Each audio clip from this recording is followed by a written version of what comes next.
I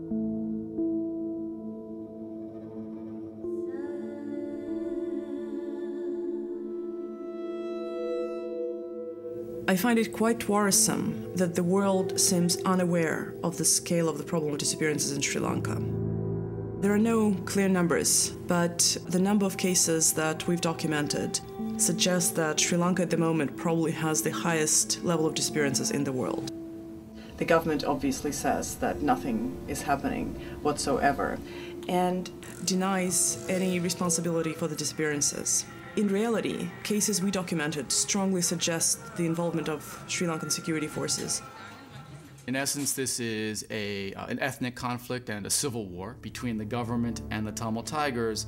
For many years, Human Rights Watch has documented abuses by the Tamil Tigers, but what we're seeing in the last year and a half is the government stooping to the level of this very violent and abusive armed group.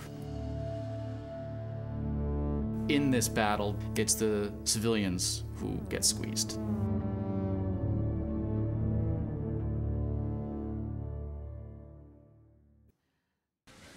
Everything looks normal. You have tourists, you have nice beaches, and it looks like normal from the outside. But when you stay there a little bit and you start to scratch and you start to investigate a little bit about the abuses, then you discover the horror of the situation, how bad it is. People are disappearing at night, kidnapped, and that's something that is like really not in plain view.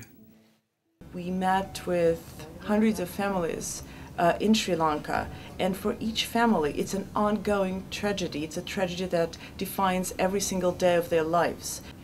One of the cases that I found particularly outrageous was the case of disappearances of two men in northern Sri Lanka. They both disappeared the same day. Both of their wives saw them being put in a military vehicle. They wrote down the license plate numbers, and yet the military kept denying having any knowledge of the disappearance. What's really important for us is, in many cases, the disappearance took place in an area of strict government control. So it is impossible or very difficult for the Tamil Tigers or other armed groups to move about in these areas. We're talking about curfews, we're talking about constant patrols and checkpoints by the military. And it's in these areas where disappearances are taking place, which in our mind points the finger quite directly at government forces. The government set up numerous mechanisms, committees and commissions that were supposed to look into disappearances. None of these mechanisms produced any tangible results. There are no investigations, no real investigations into disappearances and other abuses, and there are no prosecutions, simply no prosecutions whatsoever. The only mechanism that can actually help solve the problem of disappearances would be international monitoring. It would be able to look into violations by both sides of the conflict and is absolutely crucial if any justice is to be brought to the victims. Unforced disappearance is a continued offense.